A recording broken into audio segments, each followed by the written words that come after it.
Greetings once again to all my fellow watch enthusiasts across YouTube and Facebook and wherever else this video might be shared.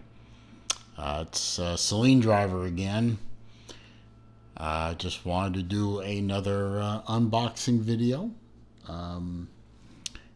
These are going to become a little less frequent for the near future.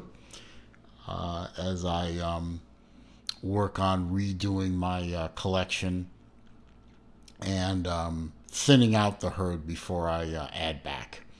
But I came across a deal on a website forum called Watch You Seek, WATCHUSEEK.com. They have a great and very, very extensive forum set up there. All kinds of manufacturers, everyone from Seiko to Doxa to Glycine, all the big players and even some of the medium-sized players. Plus, they have a very extensive for sale, buy, sell, trade section, eBay announcement section. Even a want to buy section I posted up there. Unfortunately, I never got a response for the particular glycine I was looking for. But good place to look for all kinds of watches for all price levels. Everything from relatively inexpensive quartz watches all the way up to the big Rolex and even some Pateks in there. But I found on there a watch that I had my eye on but wasn't going to buy for a while. And it was a very lightly used watch at a great price and a very nice guy to work with. And I found myself another Seiko. This will be my 6th Seiko. Coming from a guy who didn't even like Seiko 2 years ago, I seem to own a lot of them now. Not as many as Zelos, but getting there. Anyway, I found a SRPB11. And I did not pay $575. But what is an SRPB11, you might ask? And some of you probably already know, but some of you might not. Package was a little shop worn, but not too bad. It did come with all the manuals and paperwork, which is always a bonus. The outer box is in, I'd say, good to very good shape. Has a few little shelf marks on it, but no big deal. Inner box, very nice black Seiko box with a little blue trim on it, which sort of gives away what this watch might be. Very nicely done box, and very happy with most Seiko packaging. That's nice. Anyway, what's in here? Well, not going to hold you in suspense anymore. I'm babbling on for almost 4 minutes without doing anything. So, ta-da! It is a turtle, but not just any turtle.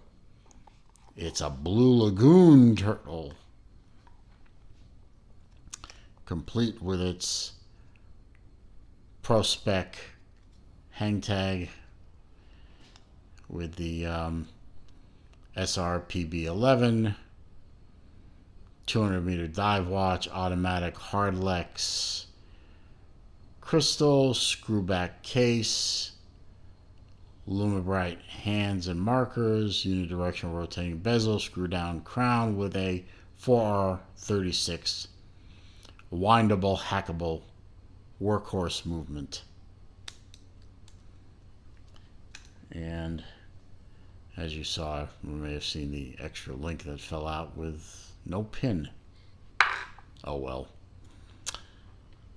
And it did come with an unused rubber strap, which does me no good because I don't generally like these, although this one feels very smooth. This one actually might not be so bad. If I ever get sick of the metal one, or I want to put this on one of my other Seikos, might consider it. And it also came with, what's this? This is crap. And this came with a, the heck is this thing? I guess it's a rudimentary removal tool. I mean, that's nice, but I have better tools. Oh, another link. No pins. Pity. But if I ever need pins, I can always get on eBay or contact Mark over at Long Island Watch, and he'll sell me all the pins. And I guess this is a pins and collars setup, so he'll sell me all the pins and collars I'll ever need. So lovely, lovely. We'll put that aside. Pop off the very nice, comfy pillow and put that there. Oh, it says Prospex Limited Edition. Anyway, here's the watch in question, a Seiko Turtle Blue Lagoon edition. And I am, as most of my friends out there know, a sucker for blue on watches. And this is a very nice blue. I like the contrasting kind of teal here, blue bezel, blue face. Bezel action is silky smooth. I mean, there are high-end watchmakers that could take lessons from Seiko